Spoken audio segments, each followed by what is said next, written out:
हमारे बच्चों और साथियों, आपका एक बार फिर स्वागत है। आज की क्लास में हम गद्य खंड का ही तीसरा चैप्टर पढ़ेंगे, जो कि है रॉबर्ट नर्सिंग होम में। ये कन्हैयालाल मिश्र प्रभाकर जी की रचना है, जो कि ये रॉबर्ट नर्सिंग होम में गए थे। वहाँ पर जाकर इन्होंने ये रिपोर्ट तैयार की थी और वहाँ हॉस्पिटल में कैसे कैसे उन्होंने देखा था उसकी रिपोर्ट तैयार की थी। इसलिए एक रिपोर्टाज है, देखते हैं। कल तक जिनका अतिथि था आज उनका परिचारक हो गया। कन्हैयालाल जी कहते हैं कल तक मैं जिनका अतिथि था, अर्थात कल तक मैं जिनके यहाँ मेहमान बन के गया था, आज मैं उनका परिचारक हो गया।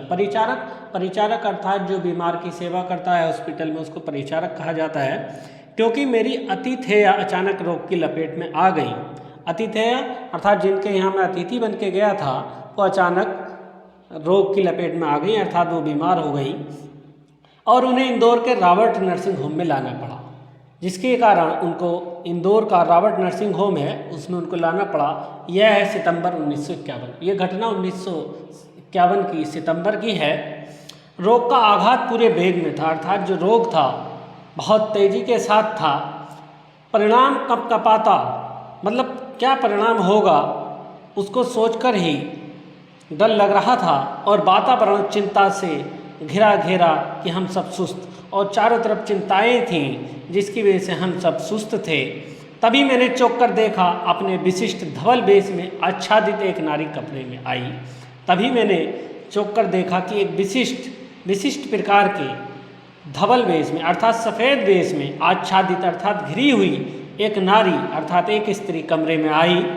देह कोई उसकी 45 बसंत देखी होगी। देह अर्थात उसका शरीर, अर्थात उसके शरीर ने लगभग 45 बसंत, अर्थात उसकी उम्र लगभग 45 साल की थी। वर्ण हिम श्वेत अर्थात वह बिल्कुल जैसे हिम पर श्वेत बर्फ होती है उसके समान बिल्कुल सफ़ेद थी, पर अरुणोदय की रेखाओं से अनुरंजित। अरुण उदय अर्थात जिस प्रकार से सुबह में सूर्य उदय होता है तो वो लाल होता है, तो वैसे ही उसकी रेखाओं से अनुरंजित था। उसका सफ़ेद जो रंग था उस पर लालिमा थी। कद लंबा और सुधा सदा, और उसका लंबा कद था और सुधा सदा अर्थात उसका जो बनावट थी शरीर की वो बहुत सुती हुई थी। आगे देखें, लंबा मुंह अच्छा नहीं लगता। बीमार के पास लंबा मुंह नहीं, आते ही उन्होंने आते ही कहा कि लंबा मुंह अच्छा नहीं लगता, बीमार के पास लंबा मुंह नहीं। लंबा मुंह अर्थात जब कोई बीमार के पास परिचारक होता है तो अगर तबीयत उसकी ज़्यादा खराब हो तो उसका चेहरा खुद ही अपने आप लटक जाता है। तो लंबा मुंह उसी के लिए कह रहे हैं कि लटका हुआ चेहरा जो है बीमार के पास अच्छा नहीं होता, क्योंकि उसको देखकर बीमार और खुद स्वयं जो है सुस्त हो जाता है। आते ही उन्होंने ये बात कही। भाषा सुथरी, उच्चारण साफ और स्वर आदेश का, बिल्कुल साफ सुथरी सी उच्चारण साफ और स्वर जो था उनका आदेश का था, पर आदेश ने अधिनायक का था। अर्थात ना तो आदेश को उनका ऐसा लग रहा था किसी अधिनायक अर्थात अधीन करने वाला अर्थात शासक का हो, न किसी अधिकारी का हो, बल्कि वह पूर्णतः माँ का था, जिसका प्रारंभ होता है शिकंजे से और अंत गोद में। बल्कि उनका जो आदेश था पूर्णतः माँ के रूप में था, जो कि शुरू में जिस प्रकार से माँ शिकंजा कसती है और अंत गोद में लेती है, थपकाती है, उसी प्रकार से उनका आदेश था। हाँ, वह माँ ही थी। हाँ, वाकई में वो माँ थी। होम की अध्यक्षा मदर टेरेजा, वो तो होम जो रॉबर्ट नर्सिंग होम था उसकी मदर थी टेरेजा। मातृभूमि जिसकी फ्रांस और कर्मभूमि भारत। मातृभूमि अर्थात उन्होंने जन्म फ्रांस में लिया था और कर्म उन्होंने अपना पूरा जीवन अपना व्यतीत भारत में किया। उभरती तरुणाई से उम्र के इस ढलाव तक रोगियों की सेवा में लवलीन, अर्थात उभरती तरुणाई से अर्थात उभरती हुई जवानी से लेकर उम्र के इस ढलाव तक, अर्थात उम्र के इस ढलाव पर आ गई थी, वो 45 वर्ष की हो गई थी, तक रोगियों की सेवा में लवलीन अर्थात रोगियों की सेवा में लगी रही। यही काम, यही धाम, यही राग, यही चाव और बस यही उनका धाम था, यही उनका प्रेम था, यही उनका चाव था और बस यही उनका सब कुछ था। उन्होंने रोगी के दोनों मिलान कपोल अपने चांदनी चर्चित हाथों से थपथपाए। चांदनी चर्चित हाथों से अर्थात चमकते हुए, चांदनी की तरह चमकते हुए सफ़ेद हाथों से उन्होंने म्लान कपोल अर्थात कोमल कपोल अर्थात गाल उन्होंने अपने हाथों से थपथपाए, तो उसके सूखे अधरों पर चांदी की एक रेखा खिंचाई, अर्थात उसके जो सूखे हुए रोगी के सूखे हुए अधर थे, होठ थे, उन पर एक चांदी के समान चमकीली सी एक रेखा खिंचाई, अर्थात उसके चेहरे पर भी मुस्कुराहट आ गई। और मुझे लगा वातावरण का तनाव कुछ कम हो गया, और मुझे ऐसा लगा कि जो वहाँ का माहौल था वो अब कुछ तनाव उसमें कम हो गया है। तभी एक खटाक हमारा डॉक्टर भी कमरे के भीतर, तभी एकदम से तेजी से जो था डॉक्टर जो हमारे कमरे के भीतर आया। मदन ने उसे देखते ही कहा, डॉक्टर तुम्हारा बीमार हंस रहा है। मदन ने डॉक्टर को देखकर कहा कि देखो तुम्हारा बीमार हंस रहा है। हाँ मदर, तुम हंसी बिखेरती जो हो। तो डॉक्टर ने कहा, हाँ मदर, ये बस तुम्हारी वजह से है, क्योंकि तुम जो है हंसी बिखेरती हो। डॉक्टर ने अपने जाने कितने अनुभव यूँ एक ही वाक्य में गूंथ दिए। पता नहीं कितने अनुभव उसने एक ही वाक्य में गूंथ दिए, अर्थात जो अब तक वो सेवा भाव कर रही थी उसको देखकर उसके सारे भाव एक ही शब्द में आ गए थे, एक ही वाक्य में आ गए थे। मैंने भावना से अभिभूत हो सोचा, जो बिना प्रसव किए माँ बन सकती है, वही 30 रुपये मासिक के योगक्षेम पर 20 वर्ष के दिन और रात सेवा में लगा सकती है। वो कह रहे ऐसी मैंने अपने आप सोचा, भावना अर्थात उनकी भावना से अभिभूत होकर मैंने सोचा कि जो बिना प्रसव किए माँ बन सकती है, अर्थात बिना शिशु को जन्म दिए माँ बन सकती है, वह सिर्फ 30 रुपये के योगक्षेम अर्थात जो सैलरी है, सैलरी पर 20 वर्ष के दिन और रात सेवा में काम कर सकती है, और पीड़ितों को तड़पते जीवन में हंसी बिखेर सकती है। और वह इसी प्रकार से जो पीड़ित बीमार हैं उनके जीवन में हंसी बिखेर सकती है। तीसरे पहर का समय, तीसरा पहर हो चुका था। थर्मामीटर हाथ में ली है, यह आई मदर टेरेजा और उनके साथ एक नवयुवती, अर्थात तीसरा पहर शुरू हो गया था, दोपहर से बाद का वक्त था। तो उनके साथ एक नवयुवती आई हाथ में थर्मामीटर लिए हुए, उस विशिष्ट धवल वेश में, विशिष्ट अर्थात उसी प्रकार के जो कि नर्सें पहनती हैं, एक अपना उनका अलग ही पहनावा होता है। तो उस विशिष्ट धवल वेश में, धवल अर्थात सफ़ेद वेश में गोर और आकर्षित करने वाला चेहरा था उसका। हाँ गोर और आकर्षण, हाँ गोरा और आकर्षण था जो आकर्षित कर रहा था, पर उसके स्वरूप का चित्रण करने में दोनों ही शब्द असफल हैं। लेकिन अगर मैं कहूँ कि गोरा और आकर्षण कहना, ये दो ही शब्द उसके चित्रण करने में असफल हैं, क्योंकि वह बहुत ज़्यादा ही सुंदर और आकर्षित थी। यूँ कहकर उसके आसपास आ जाऊँगा, अगर मैं ये कहूँ तो उसके आसपास आ जाऊँगा, शायद चांदनी को दूध में घोलकर ब्रह्मा ने उसका निर्माण किया है। अर्थात वो इतनी सुंदर थी, ऐसा लग रहा था जैसे कि ब्रह्मा ने चांदनी में, चांदनी देखो सफ़ेद होती है, दूध भी सफ़ेद होता है, दोनों को घोलकर ब्रह्मा ने उसका निर्माण किया हो। रूप और स्वरूप का एक देवी सांचा सी वह लड़की, रूप और स्वरूप में वह एक देवी के रूप में समान सी वह लड़की थी। नाम उसका क्रिस्टहेल्ड और जन्मभूमि जर्मनी, उसका नाम क्रिस्टहेल्ड था और उसकी जन्मभूमि जो थी जर्मनी की थी। फ्रांस की पुत्री मदर टेरेजा और जर्मनी की दुहिता अर्थात पुत्री क्रिस्टहेल्ड एक साथ, एक रूप, एक ध्येय, एक रस। उसने सोचा कि मदर एक है फ्रांस की मदर, एक है फ्रांस की पुत्री मदर टेरेजा और दूसरी जर्मनी की पुत्री क्रिस्टहेल्ड, एक साथ, एक ही रूप, एक जैसी, एक ही ध्येय, एक ही काम में मग्न और एक ही रस, एक ही प्रकार की उनकी भावना। तुम्हारा देश महान है, वो आगे कहती हैं, तुम्हारा देश महान है जो युद्ध के देवता हिटलर को भी जन्म दे सकता है और तुम्हारे जैसी सेवाशील बालिका को भी। उन्होंने आगे कहा कि तुम्हारा देश बहुत महान है, जो तुम्हारे देश ने युद्ध के देवता हिटलर को भी जन्म दे सकता है और तुम्हारे जैसी सेवा करने वाली बालिका को भी। मैंने उससे कहा तो दर्प से दीप्त हो वह स्टैचू सी हो गई। तो वह दीप चमकीली सी स्टैचू के समान हो गई, अर्थात एक जगह ऐसे लगा जैसे वो स्टैचू बन गई हो, स्टैचू अर्थात पुतला बन गई हो। पर उसका दाहिना पैर पृथ्वी पर बेग से ठोक कर बोली, लेकिन अपने दाएं पैर को बड़ी तेजी के साथ पृथ्वी पर जमीन पर ठोक कर बोली, यस यस, हाँ हाँ वह दूसरे कमरे में चली गई और दूसरे कमरे में चली गई। तो मदर टेरेजा को टटोला।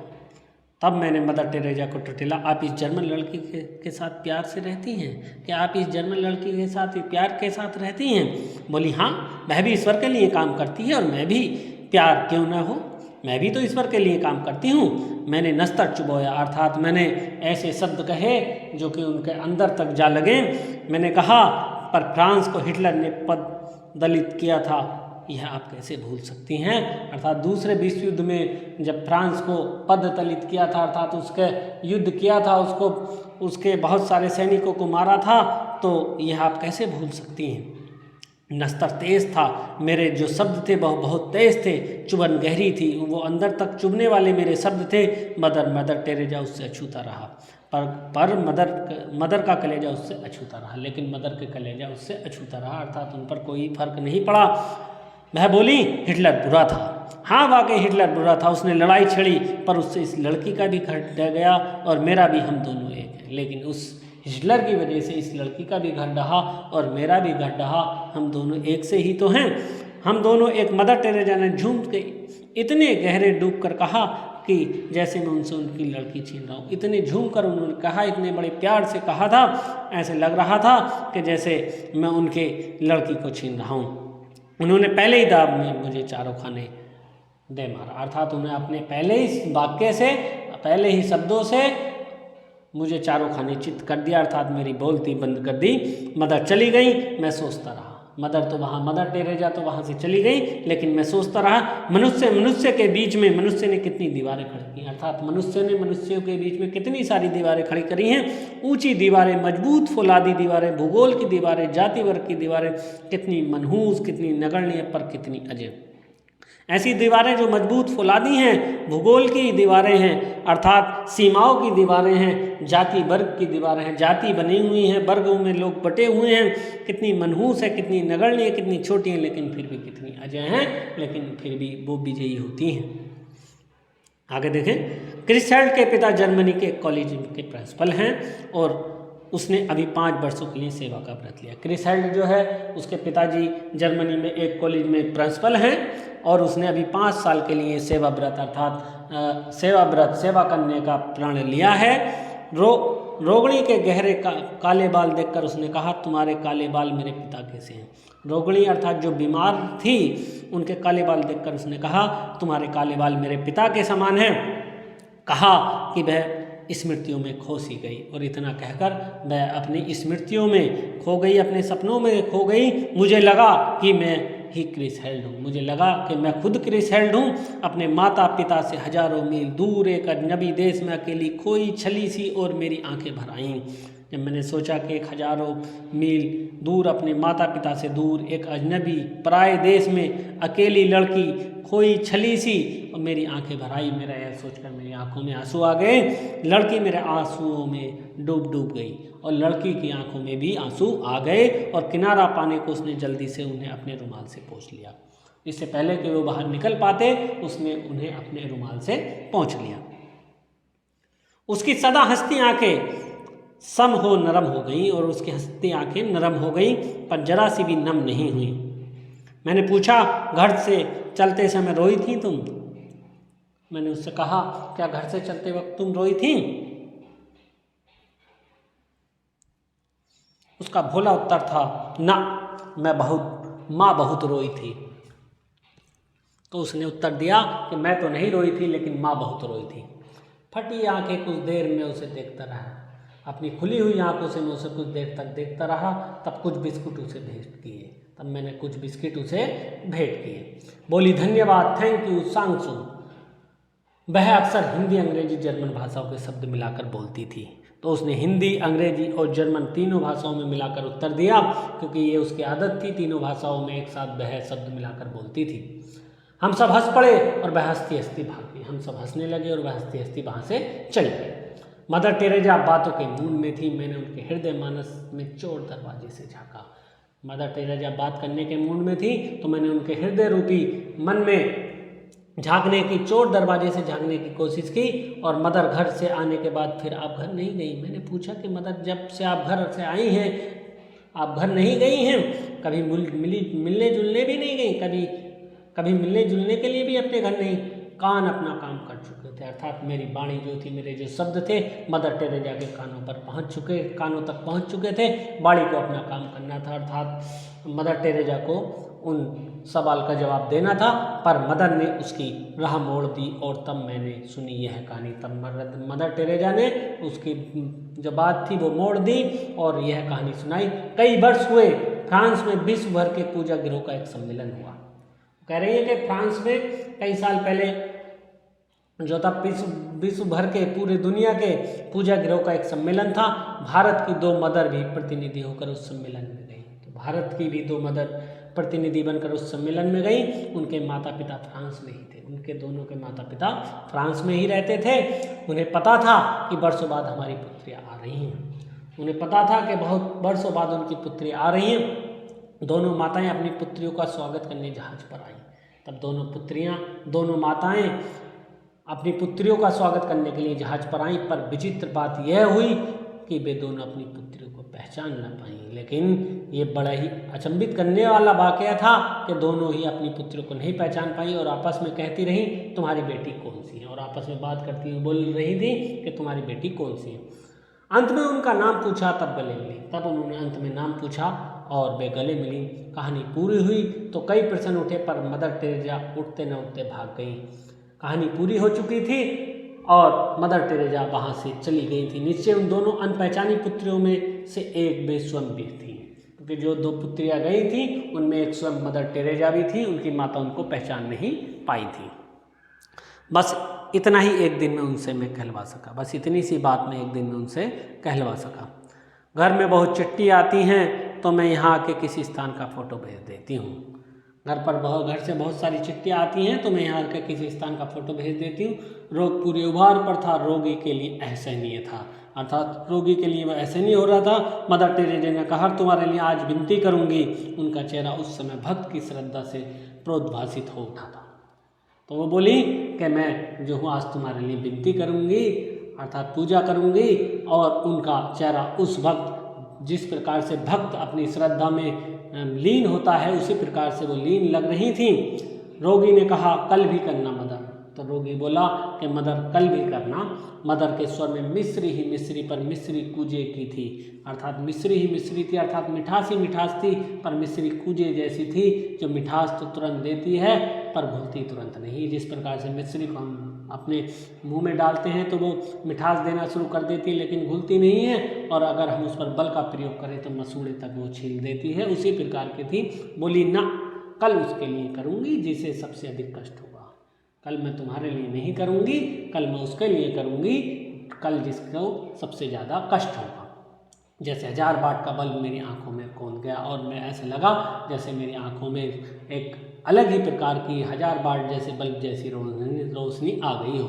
मैंने बहुतों को रूप से पाते देखा है, मैंने बहुतों को रूप को पाते देखा है, बहुतों को धन से और गुणों से भी बहुतों को पाते देखा, पर मानवता के आंगन में समर्पण और प्राप्ति का अद्भुत सौम्य स्वरूप आज अपनी आंखों से देखा कि कोई अपनी पीड़ा से किसी को पाए और किसी का उत्सर्ग सदा किसी की पीड़ा के लिए सुरक्षित रहे।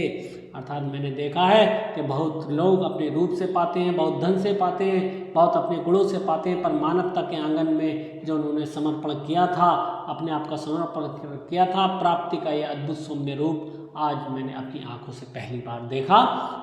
उसमें ना कोई पीड़ा से किसी को पाए और किसी का उत्सर्ग सदा किसी की पीड़ा के लिए सुरक्षित रहे, अर्थात किसी की उन्नति के लिए वो लगातार सुरक्षित रहे। ऊपर के बरामदे में खड़े खड़े मैंने एक जादू की पुड़िया देखी।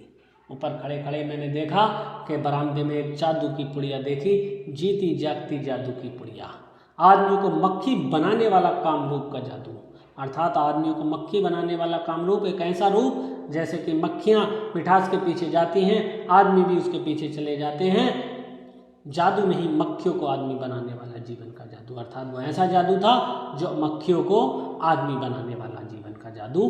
होम की सबसे बढ़िया मदर मार्गरेट, वो होम की सबसे ज़्यादा उम्रदराज नर्स थी जो कि थी मदर मार्गरेट। कद इतना नाटा कि उन्हें गुड़िया कहा जा सके। सके। वो इतनी छोटी थी, उनको हम गुड़िया कह सकते थे, पर उनकी चाल में गजब की चुस्ती, कदम में फुर्ती और व्यवहार में मस्ती थी। अर्थात वो बहुत ही चुस्त थी और कदम उनके बहुत तेज़ी से चलते थे और व्यवहार में वो हमेशा मस्ती करती रहती थी। हंसी उनकी यूँ कि मोतियों की बोरी खुल पड़े और काम यूँ की मशीन मात माने। मतलब उनकी हंसी इस प्रकार की थी, जब वो हंसती थी तो उनके जो दांत थे, वो कह रहे हैं ना, मोतियों की बोरी खुल पड़े, अर्थात उनके चमकीले दांत चमकने लगते थे और मशीन मात माने, और काम इतना करती थी कि मशीन भी उनके सामने हार मान जाए। भारत में 40 वर्षों से सेवा में रसलीन जैसे कुछ उन्हें जीवन में अब जानना भी ना हो। 40 वर्षों से भारत में वह लगातार सेवा में लगी हुई थी और ऐसा लग रहा था जैसे उन्हें अब जीवन में कुछ जानना भी नहीं हो। ऑपरेशन के लिए एक रोगी आया, ऐसो आराम से पला बढ़ा। ऑपरेशन के लिए एक रोगी आया, ऐसो आराम में पला बढ़ा जीवन था उसका। कहने की बेचारे को आदत, सहने को उसे क्या पता। अर्थात वो बड़े ही ऐसो आराम में उसने अपना जीवन व्यतीत किया था, सहने का उसे क्या पता। उसे कोई भी बीमार, अर्थात वो कह रहे हैं कि सहने का उसे क्या पता, अर्थात उसे जो है सहन करने की क्षमता उसके अंदर नहीं थी। पर कष्ट क्या पात की क्षमता देखकर आता है, लेकिन कष्ट जो है क्या पात की क्षमता देखकर आता है। मदर मर जाऊंगा, मैं बिहल होकर कहा। उसने बड़ा ही बिहुल होकर कहा, अर्थात उसने बड़े ही डर कर, बड़े ही रुहा से मुँह से कहा कि मदर मैं मर जाऊंगा। वातावरण चित्कार की भिल्लता, अर्थात भिलता अर्थात चित्कार, अर्थात कह सकते हैं हम भिलता के लिए हम कह सकते हैं कि उसकी आवाज़ से गूंज उठा, भर गया। और बूढ़ी मदर की हंसी के दीपक में झपकी तक नहीं आई। लेकिन जो बूढ़ी मदर थी उनकी हंसी के दीपक में झपकी तक नहीं आई। बोली कुछ नहीं, आज है एवरीथिंग, अर्थात आज सब कुछ है, कल समथिंग कुछ है, और बस तब नथिंग, तब कुछ भी नहीं रहेगा। और वे इतने जोर से खिलखिला कर हंसी के आसपास कोई होता तो झेप जाता, और इतनी तेज़ी से वो हंसी थी कि अगर वो कोई उनके आसपास होता वो झेप जाता। एक रोगी उन्होंने देखा चिंता के गर्त से उठ उभरती रोहिणी। एक रोगी उन्होंने देखा जो चिंता के गर्त से, अर्थात चिंता की गहराइयों से उठकर उभरती रोगिणी जोर से चुटकियाँ बजाकर बेकिल की जी उठी उनका ये है उनका जी उठी था। यह अनुभव कितना चमत्कारी है कि यहाँ जो जितना अधिक बूढ़ी है वो उतनी अधिक उत्फुल्ल और मुस्कानमयी है। यहाँ ये कितना चमत्कारी यहाँ का अनुभव है कि यहाँ जो जितना ज़्यादा बूढ़ा है वो उतना ही ज़्यादा उत्फुल्ल है और मुस्कानमयी है, अर्थात और ज़्यादा उसके चेहरे पे मुस्कान है। यह किस दीपक की ज्योत है, वो लेखक कह रहे हैं कि यह किस दीपक की ज्योत है। ज्योत अर्थात जो दीपक में जलने वाली बत्ती होती है उसको ज्योत कहा जाता है। जागरूक, क्या ये जागरूक जीवन की ज्योत है, लक्ष्यदर्शी जीवन की ज्योत है, सेवानिरत जीवन की, अपने विश्वासों के साथ एकाग्र जीवन की। तो लेखक कह रहे हैं कन्हैयालाल मिश्र प्रभाकर जी कि क्या ये जागरूक, जो अपने जीवन के लिए जागरूक हो गया उसकी है, जो लक्ष्यदर्शी जीवन की है, अर्थात जो अपने लक्ष्य की तरफ दर्शन के लिए जा रहा है उसके जीवन की है। सेवानिरत जीवन की, अर्थात अपने सेवा रूपी जीवन की है। अपने विश्वासों के साथ एकाग्र जीवन की है, या उनकी है जो अपने विश्वासों के साथ, अपने मित्रों के साथ, अपने विश्वास पात्रों के साथ एकाग्र जीवन व्यतीत करा है। भाषा के भेद रहेंगे पर ज्योत विश्व की सर्वोत्तम ज्योत है। वो आगे कह रहे हैं कि भाषा अलग अलग बोली जाती है, सबकी अलग अलग भाषाएं हैं और उसमें भेद भी रहेंगे, पर ज्योत विश्व की सर्वोत्तम ज्योत है। पर यह जो ज्योत है यह है सर्वोत्तम ज्योत है। सिस्टर क्रिस्ट हेल्ड का तबादला हो गया। जो सिस्टर क्रिस्ट हेल्ड थी उनका तबादला हो गया। अब वह धानी के भील सेवा केंद्र में काम करेंगे। अब जो है वह यहाँ से जाकर धानी का जो सेवा धानी के भील सेवा केंद्र में काम करेंगी। और उस जंगली जीवन में एक कर्पूरी अर्थात कपूर के समान चमकीली, और कर्पूरी की तो अपनी सौरभ में इतनी लीन है कि उसे स्वर्ग के अतिरिक्त कुछ दिखता ही नहीं, सोचता ही नहीं। अर्थात कर्पूर का की जो सौरभ है, जो सुगंधी है, जो खुशबू है, वह तो उसी में लीन रहना है उसे स्वर्ग के अतिरिक्त, अर्थात उसे अपने काम के अतिरिक्त कुछ भी नहीं दिखता और ना ही उसे सोचता है। वह हम लोगों को मिलने आई, हंसती खिलती बिखरती और फुदकती। वह हम लोगों से मिलने के लिए आई, हंसती खेलती बिखरती और फुदकती। यहाँ से जाने का उसे विषाद, अर्थात यहाँ से जाने का उसे कोई भी दुख नहीं है। एक एक नई जगह देखने का भाव उसके रोम रोम में, एक एक नई नई जगह उसका देखने का भाव जो है उसके रोम में है। पर मुझे उसका जाना कचोट सा रहा था, लेकिन मुझे उसका वहाँ से जाना अच्छा नहीं लग रहा था। वह दूसरे रोगियों से मिलने चली गई और वह बाहर दूसरे रोगियों से मिलने के लिए चली गई। इधर आते जाते वह 2-3 बार कमरे के बाहर से निकली, इधर आते जाते वह कमरे के बाहर से 2-3 बार निकली, पर फिर एक बार भी उसने उधर नहीं झाँका, लेकिन फिर उधर उस एक बार भी वहाँ पर नहीं आई। मैंने अपने से कहा कोई लाख उलझे उसे किसी में नहीं उलझना है। मैंने अपने से कहा चाहे उससे कोई लाख भी उलझे लेकिन उसे किसी से भी नहीं उलझना है, अर्थात कोई भी मिलना चाहे लेकिन उसे अपने काम से मतलब है। और तब सिस्टर क्रिस हेल्ड का सच यह है, सिस्टर मदर बर्ग का निस्सस निर्लिप्त निर्दुग्ध जीवन पूरी तरह से मानस छसुओं में समा गया। और फिर मैंने अपने ही आपका सिस्टर क्रिस हेल्ड, हम भारतवासी गीता को कंठ में रखकर धनी हुए, पर तुम उसे जीवन में लेकर कृतार्थ हुई हो। अर्थात वो कह रहा है कि जो सिस्टर मदर वर्ग है, अर्थात जो सिस्टर का जो मदर वर्ग है, अर्थात जो नर्सों का वर्ग है, अर्थात जो समूह है, वो निर्लिप्त अर्थात अपने निसंग एक साथ निर्लिप्त एक साथ मिला रहता है। निर्द्वंद्व जीवन पूरी तरह से मानव छसुओं में अर्थात मानव के छसुओं में अर्थात मानस रूपी आँखों में समा गया है। फिर भी मैंने अपने आप से कहा कि सिस्टर क्रिस हेल्ड, हम भारतवासी, कि हम तो भारतवासी हैं और गीता को अपने कंठ में अपने गले में रखकर धनी हुए, पर तुमने उसे अपने जीवन में लेकर कृतार्थ हुई, अर्थात तुमने उसे अपने जीवन में लेकर सफल हुई हो। देखो गद्यांश पर आधारित प्रश्न उत्तर देखते हैं। पहले गद्यांश पढ़ने से पहले इसके क्वेश्चन पढ़ेंगे। उपयुक्त गद्यांश के लेखक एवं पाठ का नाम लिखिए। तो उपयुक्त गद्यांश के लेखक का नाम क्या है? लेखक का नाम लिख देंगे कन्हैया लाल मिश्र प्रभाकर, और पाठ का नाम लिख देंगे रॉबर्ट नरसिंह होम। आगे मनुष्य के बीच दीवारें किसने खड़ी की हैं? तो आगे देखते हैं। नस्तर तेज था, चुभन गहरी, पर मदर का कलेजा उससे छूता रहा। बोली हिटलर बुरा था, उसने लड़ाई छेड़ी, पर उससे इस लड़की का भी घर ढह गया और मेरा भी। हम दोनों एक हैं, हम दोनों एक। मदर टेरेजा ने झूम में इतने गहरे डूबकर कहा कि जैसे उनकी लड़की को कोई छीन रहा है। उन्होंने कहा दाव से मुझे चारों खाने चित दे मारा। मदर चली गई। मैं सोचता रहा मनुष्य के बीच मनुष्य ने कितनी दीवारें खड़ी की हैं। तो उत्तर क्या हो जाएगा? मनुष्य के बीच मनुष्य के बीच दीवारें किसने खड़ी की? हाँ, तो मनुष्य के बीच दीवारें मनुष्य ने खड़ी की हैं। लेखक के प्रश्न के उत्तर में मदर टेरेजा ने क्या कहा? तो मदर टेरेजा ने कहा था, शुरू में ही आगे देखो, नस्तर तेज था, चुभन गहरी थी। इसके आगे मदर टेरेजा ने कहा था हिटलर बुरा था, उसने लड़ाई छड़ी, पर उससे इस लड़की का घर भी ढह गया और मेरा भी। हम दोनों एक हैं। ये हो गया उत्तर। अगला क्या है? प्रस्तुत गद्यांश में लेखक ने किस बात का संकेत किया है? तो लेखक ने मदर टेरेजा के सेवा भाव का जो है इसमें वर्णन किया है, संकेत किया है। अगला क्या है? गद्यांश के रेखांकित अंश की व्याख्या कीजिए। तो रेखांकित अंश अर्थात जिसके नीचे अंडरलाइन है, इसकी व्याख्या कर देंगे। मनुष्य के बीच मनुष्य ने कितनी दीवारें खड़ी की हैं? तो हम यहाँ पर लिख देंगे कि मनुष्य ने और मनुष्यों के बीच में आपस में बहुत सारी दीवारें खड़ी कर दी हैं। बहुत ऊंची दीवारें हैं जो कि मजबूत फुलादी दीवारें, जिसमें कि भूगोल रूपी अर्थात सीमाओं रूपी दीवारें हैं। जाति वर्ग में लोग बटे हुए हैं, कितनी मनहूस कितनी नड़ज्ञ, लेकिन फिर भी वो अजय है, अर्थात वो दीवारें हमेशा जीतती रहती हैं। आगे देखें दूसरा, इसका पहले पढ़ेंगे क्वेश्चन। उपयुक्त गद्यांश का संदर्भ लिखिए। तो उपयुक्त गद्यांश का संदर्भ क्या हो जाएगा? उपयुक्त गद्यांश का संदर्भ तो लिखेंगे प्रस्तुत गद्यांश हमारी पाठ्य पुस्तक हिंदी के गद्य खंड के रॉबर्ट नरसिंह होम में से लिया गया है।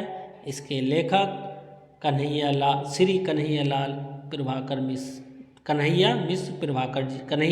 मिश्र प्रभाकर जी हैं। प्रस्तुत गद्यांश के माध्यम से लेखक ने क्या अभिव्यक्त किया है? तो देखो पढ़ते हैं। आदमी को मक्खी बनाने वाला कामरूप का जादू, मक्खियों को आदमी बनाने वाला जीवन का जादू।